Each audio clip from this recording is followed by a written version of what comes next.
একজন মুমিনের 24 ঘন্টার রুটিন কি জানালে উপকৃত হবে? চমৎকার একটি প্রশ্ন। একজন ইমানদারের 24 ঘন্টার রুটিন কেমন হবে?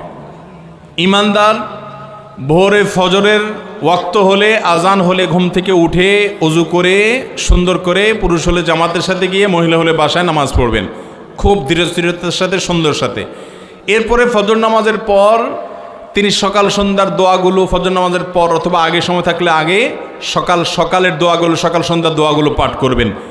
সুযোগ থাকলে সূর্য ওঠার 15-20 মিনিট পর 2 রাকাত ইশরাক পড়বেন। এরপর তার কাজে কামে তিনি বের হয়ে যাবেন। সকালে ঘুমানোটা এটা আমাদের জন্য স্বাস্থ্যগত দিক থেকে উপকারী বিষয় নয়, আর কোরআন হাদিসের দৃষ্টিতে প্রশংসনীয় কোনো বিষয় নয়। এরপরে কাজে কামে বের হবেন আল্লাহর নামে। বের হয়ে হালাল উপার্জন করবেন, হারাম উপার্জন করবেন না। কান দ্বারা হারাম জিনিস শুনবেন না, চোখ দ্বারা হারাম জিনিস দেখবেন না। চোখের হেফাজত করে হালাল উপার্জন করে জোহর ওয়াক্ত হলে আজান দিলে মসজিদে এসে পুরুষরা, মহিলারা নিজ জায়গাতে কাজ সালাত আদায় করে নেবেন, ফরজ। এরপরে 5 ওয়াক্ত নামাজ পরবর্তী দোয়া দুরূদগুলো পড়ে মসজিদ থেকে বের হয়ে যাবেন।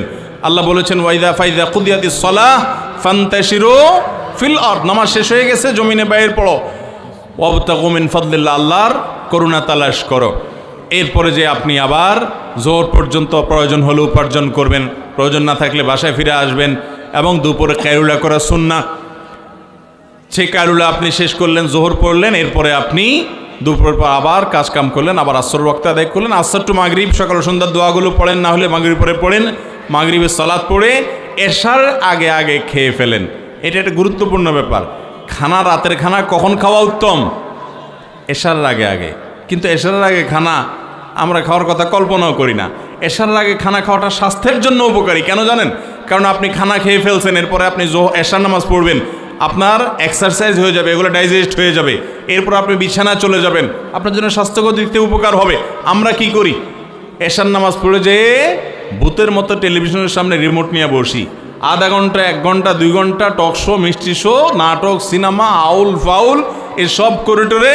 এরপরে কয়টা খায় দপ করে আমরা শুয়ে পড়ি বিছানায়। সব আমরা স্থূল হয়ে যাচ্ছি। এটা স্বাস্থ্যের জন্য ভালো কিছু না।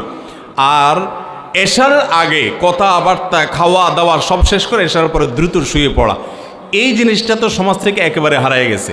আমি নিজেও আমল করতে পারি না পুরোপুরি। তারপর আলহামদুলিল্লাহ আমার বাসায় মাহফিলের মৌসুমের বাইরে আমরা চেষ্টা করি 10টা থেকে 11টার ভিতরে যে কোনো মূল্যে শুয়ে পড়ার।